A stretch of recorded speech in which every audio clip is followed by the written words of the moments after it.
Welcome to our channel. Today we how to register with ConvertKit for creator newsletters, beginner guide step by step clearly. To register with ConvertKit for creator newsletters, first, visit the ConvertKit website. On the homepage, locate the Start Free Trial button and click on it. You will be directed to a registration form. Enter your email address into the provided field. Next, create a strong password for your account.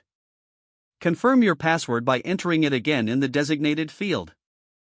After filling in your details, click the Create Account button to proceed. You may be prompted to check your email for a verification link. Open your email inbox and look for the email from ConvertKit.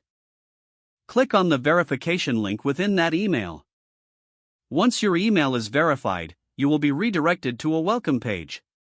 Here, you will answer a few questions about your newsletter goals. Choose the option that best fits your needs. After selecting your goals, click Continue to move forward. You will then see the setup wizard for your newsletter. Begin by naming your newsletter in the provided field. Next, select the topics you plan to cover in your newsletter. After this, choose your preferred sending frequency for your emails. Once completed, click Continue. You will now be taken to the main ConvertKit. From here, you can customize your profile and settings as needed. Explore the available features to enhance your newsletter.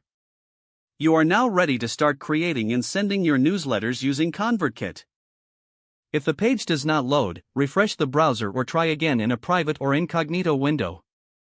Make sure you are using the correct email address, then retype it carefully to avoid small typos.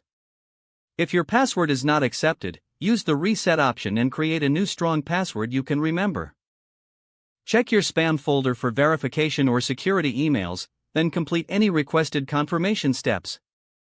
Enable two-factor authentication if available to improve account security and reduce unauthorized access risk. After signing in, review your profile details so your contact information and settings are accurate and current. Don't forget to like this video and subscribe to our channel for more step-by-step tech guides.